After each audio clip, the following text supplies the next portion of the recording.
The Broad Street Review podcast is an extension of Broad Street Review, Philly's home for arts, culture, and conversation, an online arts and culture journal covering the greater Philadelphia area.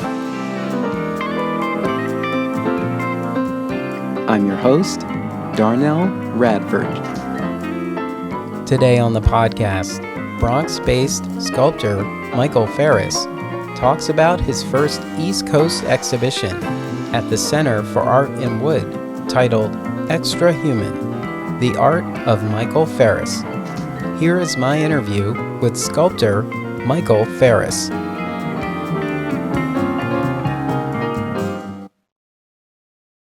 Welcome to the podcast. I'm your host, Darnell Radford, and today I'm in the virtual studio with New York sculptor Michael Ferris, whose exhibition titled Extra Human, The Art of Michael Ferris, is on display at the Center for Art in Wood in Old City. Michael, thank you for joining me today.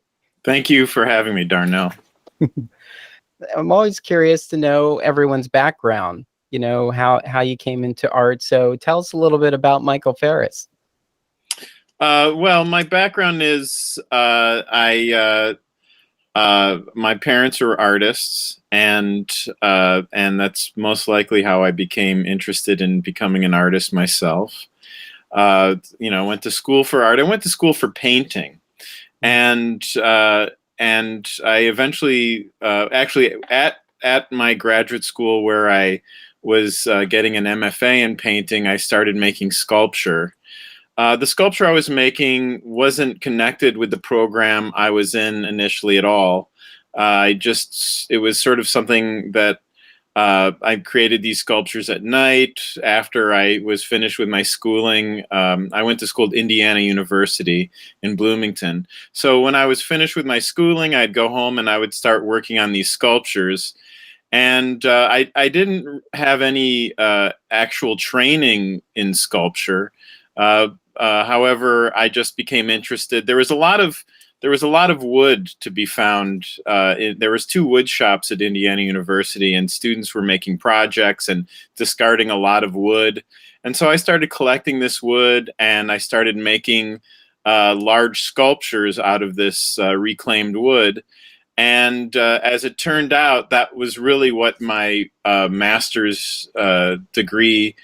This art that I created was really what was going towards my degree.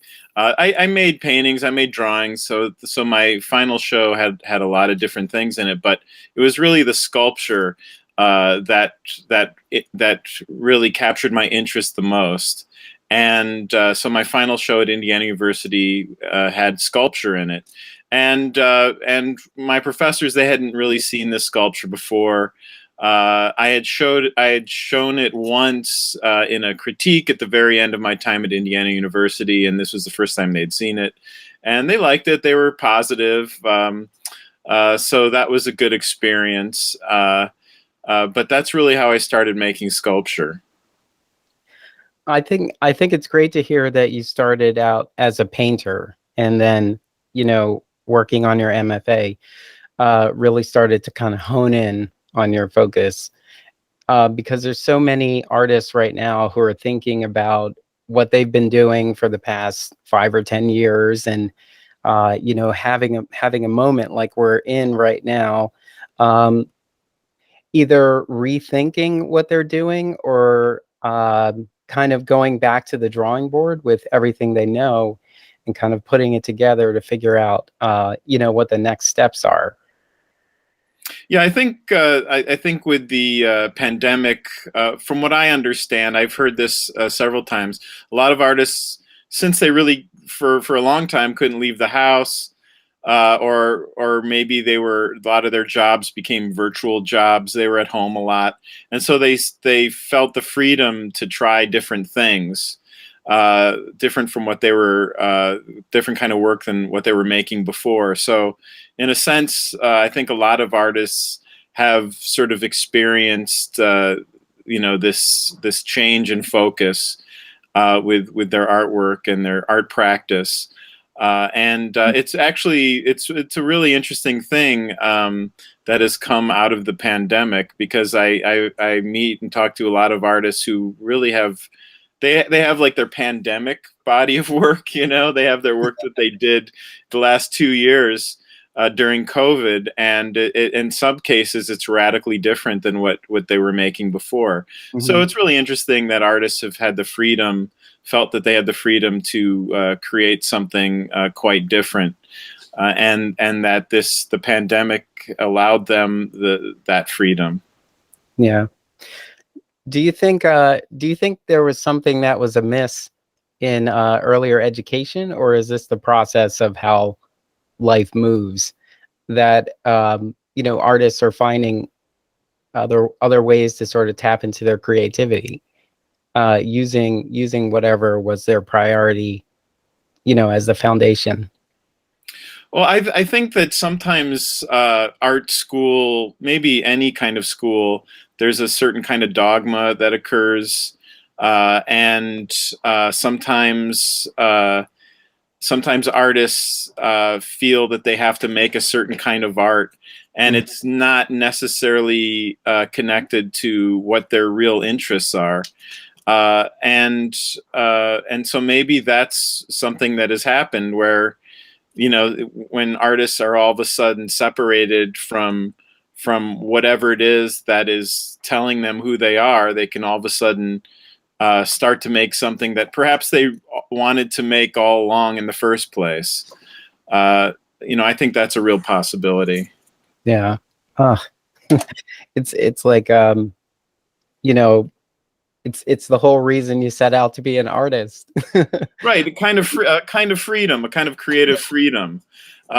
Excuse me, my cat is bothering me here, so he's not really bothering me, but he's going to knock over the computer or something. I'm just going to put him down. I Yeah, think I mean, art is about freedom, and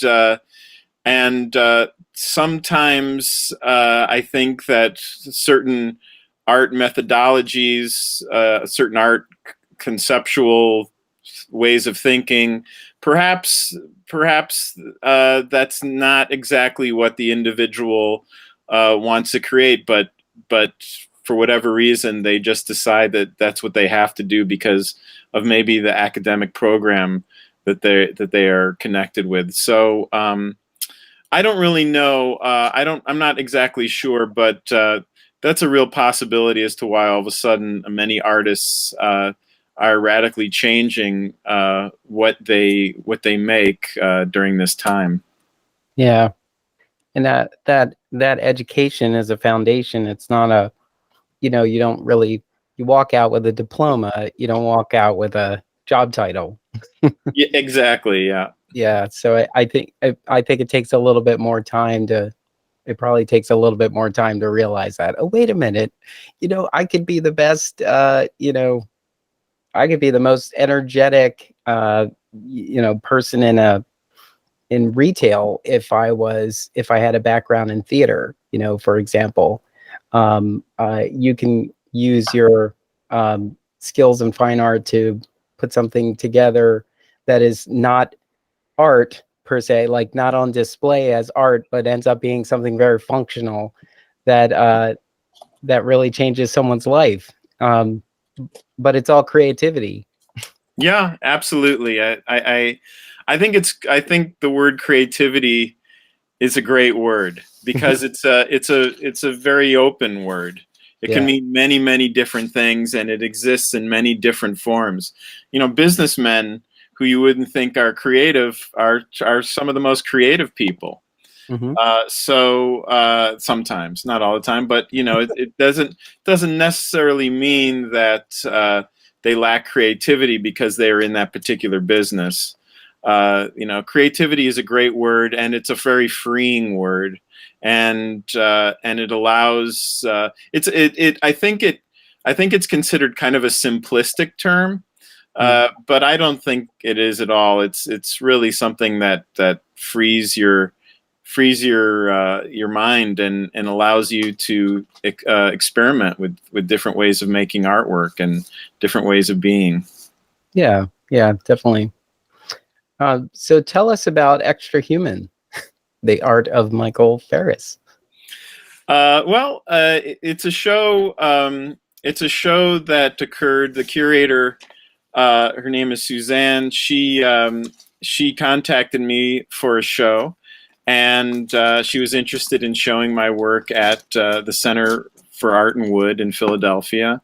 It was about 2.5 years ago. She contacted me, and she was interested in showing work from many from different eras in my time as an artist, including art that I did when I was in graduate school, which was really great. And I thought that that was a very interesting idea. So not only are there older pieces, the work in the show spans about 25 years. And so there's older pieces that are about 25 years old. And then I have several new pieces that I made in that course of the time between when they contacted me and when the show went on display. And it was great. One of the things that one of the terms that I like as an artist, and it's actually it's a term, and it's another term that might not be considered something that people like to discuss, artists like to discuss, but I like the term learning. I like when I see artists' work progress over time, or they become a little bit better at what they do over the course of time. And even though that's kind of a subjective thing, what is better, what is quality, all that stuff, only individual artists kind of know what that means in relation to their own work. And so what was nice about this show is that it's 25 years, or the work in the show spans 25 years. And so for me, it's really great to look at pieces that I made 25 years ago and compare them to my recent pieces. And I think to myself, wow, I've really learned. I've really kind of progressed and developed my craft in that time. And for me, it's really rewarding to see the body of work in the show and to think of it in that way. Yeah, and there are several new pieces that I felt when I look at some of the new pieces, and I look at that one piece from 25 years ago. I really like the piece from 25 years ago. So what's interesting is that there are certain attitudes that I had in the older work that I've kind of lost as well. So I kind of look at it that way too, that there are certain things that I can learn from my old work. So it's been a very interesting thing for me. Looking back on that work, was there a piece or two that when you looked at it said, if I could attach what I know now to this piece as it stands, this could be, X.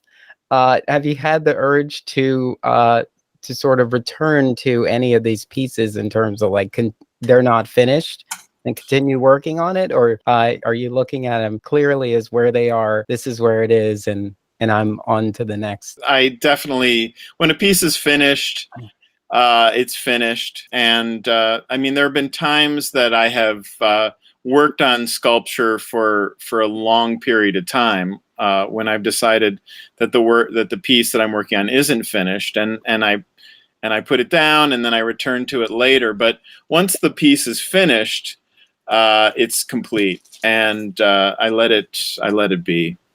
How do you feel when it's complete? Well, I think that for me, it's definitely a feeling when something is finished. Like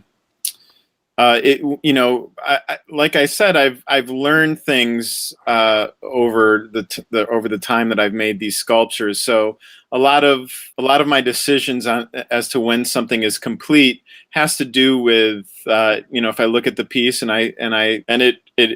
it harmonizes somehow. It's not awkward, you know, whatever those things are. Like, it has a beautiful flow to it, or it has a presence, and a lot of those things you know, I wouldn't know how to really specifically describe what that is, but it's really a feeling that I have based on experience. That's always the thing that makes artists so, you know, engaging and curious, because you know, everybody has their own sort of, you know, this tell when your work is ready. And it's always so interesting that to hear, you know, how you get to that point. Can you talk about the process of sort of choosing what goes into this collection? Suzanne Ramajak chose the work. The curator selected all of the work that's currently in the show, and and like I said, she was interested in having a show that consisted of 25 years of work, or a long span of time. For me, you know, my recent work, there's a piece that I made in the show that I really love very much. It's a sculpture of my wife Rosemary and our two cats, and the cats are larger than life size cats, as is the sculpture of Rosemary. They're both larger than life size. However, the cats are extra big, and that's a very special sculpture to me. It's special for many reasons.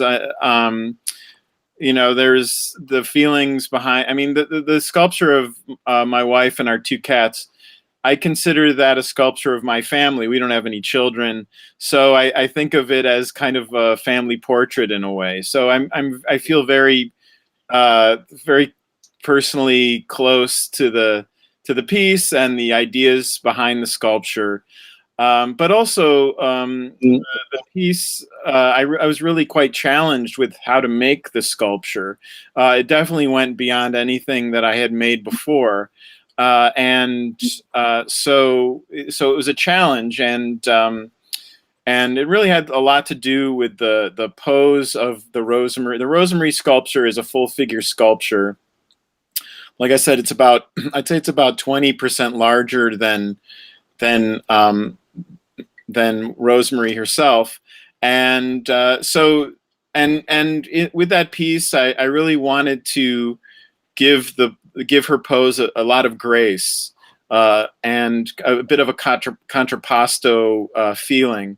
I had never made a piece like that before, a freestanding sculpture that had the kind of grace that I wanted this piece to embody. So that was a challenge to me. And then, you know, like I said before, you know, when I compare a sculpture like that to another sculpture, which is a sculpture I made in 1996, named Rusty Finnegan, which is has more of an outsider art quality. You know, I look at and I compare the two. They really represent, like I said, a kind of learning that has taken place over that time, and the fact that I could make the sculpture Rosemary and complete it and have it work was very rewarding for me personally.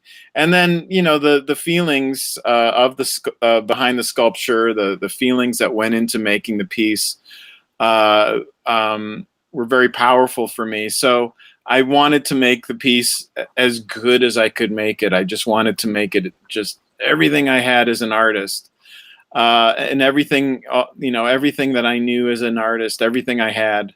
And so and I feel like I'm very satisfied with the piece. I'm very happy with the piece. When I see the piece in photographs, I smile. You know, like sometimes I'll make a sculpture, and one of the reasons why the sculpture isn't finished, to answer your question, is I'm not smiling when I look at the sculpture. You know, I'm not feeling those good positive feelings. Something's not quite right. But with this piece, it took a while to create the piece. It took about a little over 2 years. But when I finished it, I was like, oh my God, there it is. There's this sculpture that I've been working on for so long, and it's very rewarding. What was it like to attend the opening of the exhibition? It was lovely. it was lovely. Nava at the museum. I mean, she first of all, Nava made a wonderful show. I have cats jumping all over the place for whatever reason. They're very interested in in my talk with you, but so you're gonna have to just bear with that. Nava was wonderful. She set up the show in a beautiful way. It was really stunning. And then there were a lot of people who came to the show, which was nice, especially in this time of COVID. And that was really it was really wonderful. I was a little nervous at the show. I tend to be nervous. It's a lot. I think any artist knows what that feels like when you work so hard on a show and then it's all on display and you're just sort of like, it's a lot it's a big experience.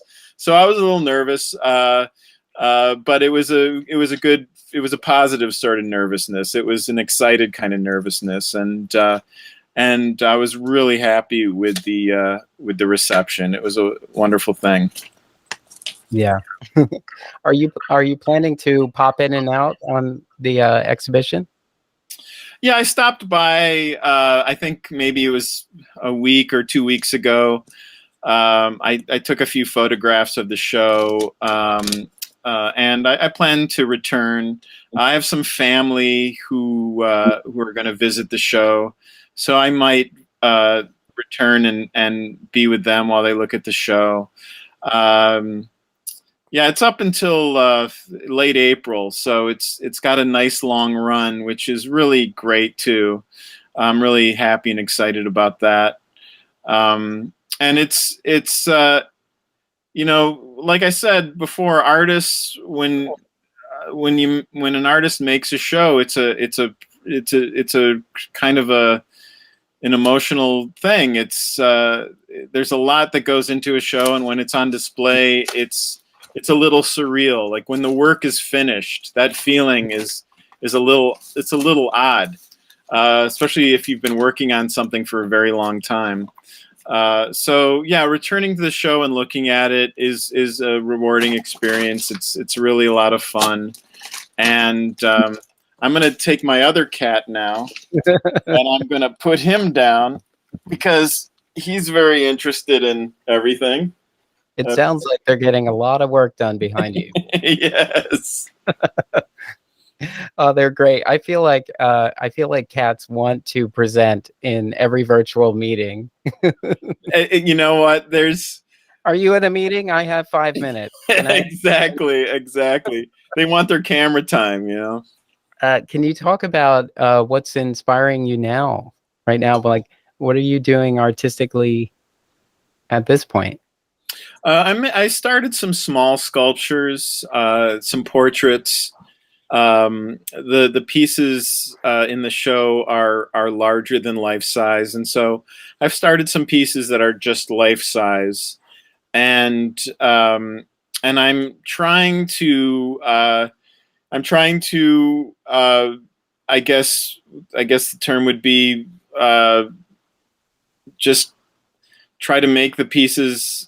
I don't want to say better than before, but a little bit more realized than my past work as far as capturing a human presence with the piece, isolating the correct proportions, the subtleties of a human face, and that's great. It's my work is going to change a little bit for that reason, and like I said before, my past work had kind of an outsider art quality to it, maybe a little bit of a naive quality, and I really love that about my past work. However, with my current work, I'm trying to get a kind of reality that I've never achieved before.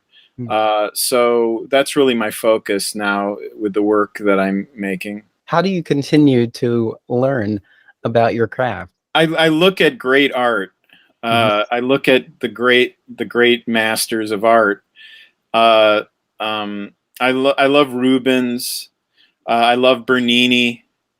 I love all the Renaissance artists a lot, and and not to say that there isn't great art being created now that you can learn a lot from, but the master artists of the Baroque and Renaissance era, they really are special to me, and I've really learned a lot from uh, looking at the work. It's just the level of complexity in that work that that really inspires me. So when I want to kind of take a step forward with my work, and I want my work to progress, I always look at Renaissance art. I always look at Baroque art, and they're sort of, I consider them my teachers, because they really have taught me a lot, and they're also, I also they also are, they humble me. When I see a Rubens image, a Rubens drawing, I'm just like, oh my God, like so miraculous, so beautiful, so much detail, just wonderful, wonderful figures. The rendering is exquisite. So, they sort of teach you. They kind of tell you, hey, this is the good stuff. Like they kind of remind you that that they were, that this is art that is beyond anything around. So, and that's my feeling towards that kind of art. And so when I look at it, it's very educational. So I'll always spend some time after I make some sculpture revisiting this work, and then sort of reminding myself that there certainly is room for me to grow as an artist. Mhm. Is there any sort of practice flow through life that helps you kind of clear your mind and focus on your art? Or is there any particular things that over time you've figured out, in order to get into that space, I do this, I do that, I focus on this, I explore that? Well, my sculpture is made from reclaimed wood, and so a lot of what I have to do as an artist is collect wood. And there's various ways that I go about doing that. There's always wood objects, plywood, all kinds of things that are being thrown out, stools, chairs, futon frames. I also get wood at places that make furniture. They discard a lot of wood. So I collect wood, and then I also have to spend a lot of time cutting up the wood into small, interesting pieces, running wood through the router, cutting it up, bagging it, sorting it. And I actually enjoy all of that stuff very much. And that's really what I do. I spend a lot of time, just collecting these bits of wood, and it's definitely, I mean, it's important. I have to do it, and Yeah. I'm happy that I sort of enjoy it. When I don't have any ideas, or I'm not really inspired to make art, there's always something that there's always work to be done, and that's one of the things that I do. Yeah. Do you ever find yourself wandering in people's backyards? And I try not to do that. Can I take a look at this? I just want to take a look at this tree here. Well, I mean, when you see the the raw materials that you can make art with, your radar is kind of always on, and it must be pretty interesting to see something that's being discarded and say, I can make that work. I have an idea. It's not fully realized, but I'm gonna grab that piece. I think that's great. There's kind of what I do as a writer is I will take notes. I have a ton of notes in my phone and all of my devices where it's just bits and pieces of ideas. Yeah. And I'm like, I don't have a clear idea of what to do with this right now, but I have to capture this, and I can't let it go. And yeah, it's just building, gathering the resources, the raw materials, is part of it too. don't really think about it as you're creating the art, that there's so much in it that you ultimately over time, and imagine, you realize that you built sort of a system to doing that, so that you can get those necessary parts out of your way so that you can create at will.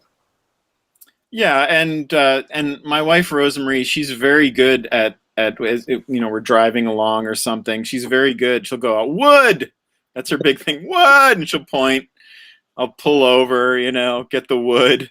But she's great at finding wood, and so yeah, I mean, all that stuff it's fun, it's just fun, and it's part of the process. Well, I think this is great. So I haven't experienced the exhibition yet, but I'm looking forward to it. But I want to thank you for taking the time to chat with me and tell us a little bit about your process and get your backstory. The exhibition is Extra Human, the Art of Michael Ferris. It is on exhibition at the Center for Art in Wood, and it's located in Old City at 141 North 3rd Street. Michael, thank you so much for taking the time today. Thank you for sharing 20 years of your life with us. And I really hope this conversation inspired some listeners to get over to Old City and experience 25 years of your life. I think this is so amazing to be able to say you have 25 years of work on display in one place. I think it's great. Thank you, Darnell. It really is a nice. It's a nice museum. The museum is everybody should continue to stop by the museum. They really are a fantastic organization. So thank you for having me, Darnell. I appreciate it very much. Want to get involved with Broad Street Review? Head on over to our website at www.broadstreetreview.com and click Get Involved at the top. While you're there, help keep us running and click Donate to find out how. Connect with us on social media, on Facebook and Twitter at BroadST Review. Thank you for helping to keep the conversation going.